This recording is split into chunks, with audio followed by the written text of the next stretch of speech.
To understand the graph theory, we will consider another chessboard that will be considered of 4 into 4 blocks.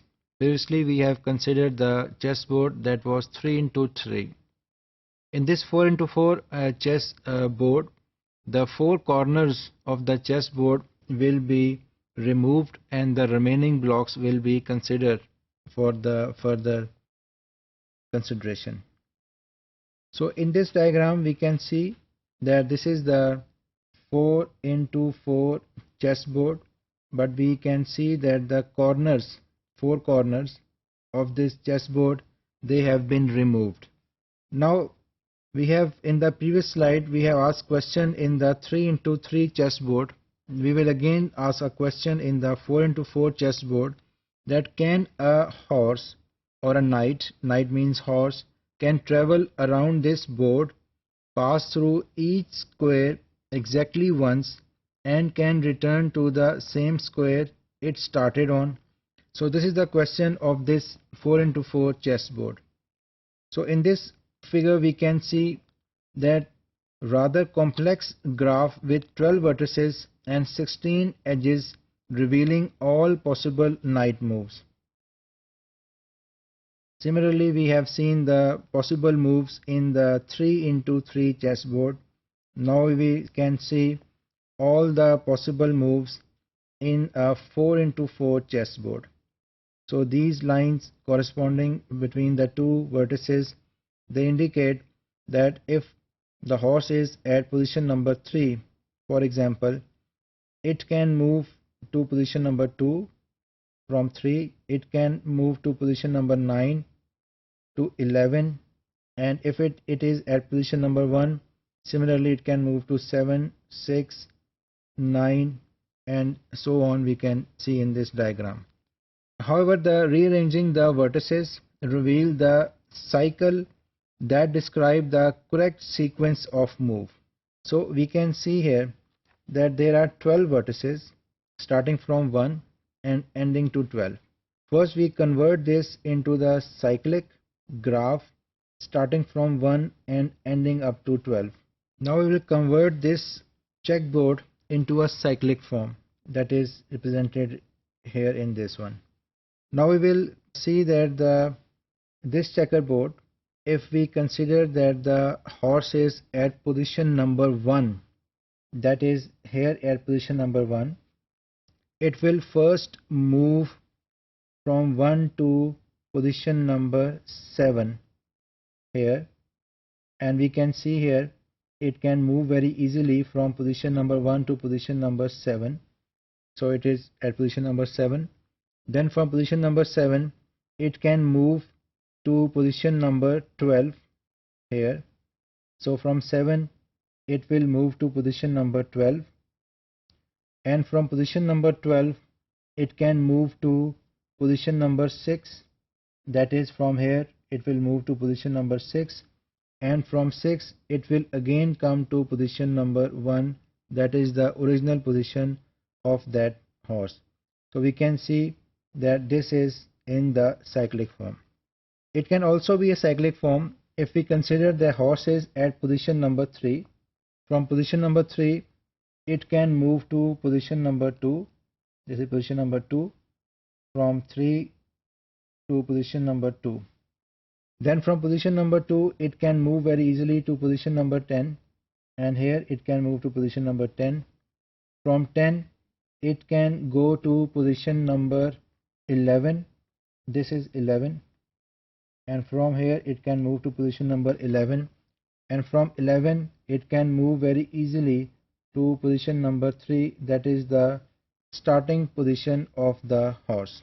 So again we can see that this is again a cyclic. So we can use this cyclic, and we have proved by using this chessboard that the horse can move in a cyclic form, and it can use only one block only once, and after using that blocks it can reach to its original position from it has started moving.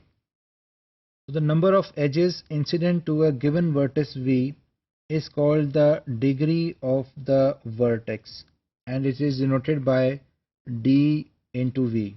For example, vertex 2 in this figure has degree of 3, while the vertex 4 has a degree of 2.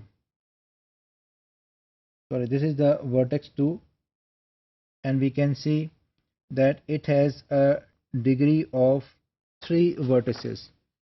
It means that this vertex 2 is connected with 3 edges.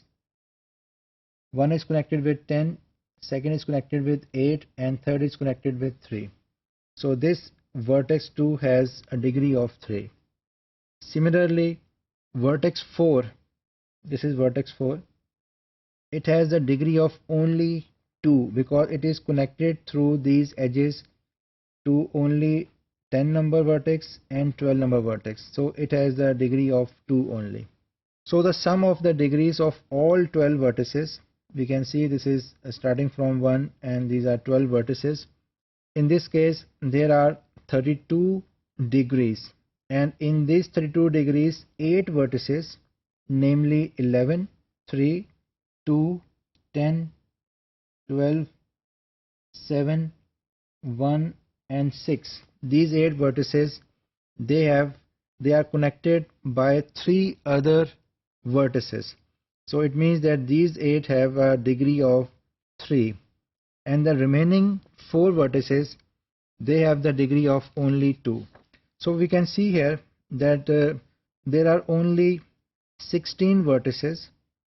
For example, we can see here that 5 and 11, they are joined together through edges, and we can see this is one vertex, second edges 3, 4. There are 12 edges that are joining the 12 vertices, and the 13th vertex is between 11 and 10, and 14th is between 3 and 2, 15th is between 7 and 1, and the 16 is between 16 and 6. So there are 16 vertices that are present in between. But when we consider individual vertices, then the edges will be doubled. So instead of 16, the vertices will be 32. So it means that in any of the cyclic graph, the number of vertices will be twice as the number of the edges in the graph. So this is not a coincidence. It happens in all of the graphs.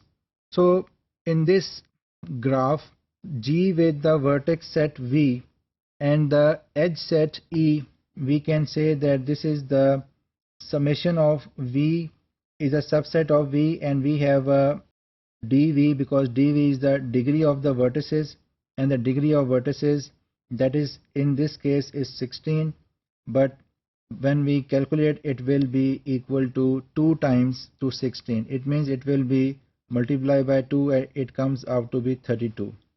So indeed an edge connecting vertices V and W is counted in the sum, that is summation V is subset of VD, and it will be the twice the number as we have seen earlier. First in the term dV and again in the term dW.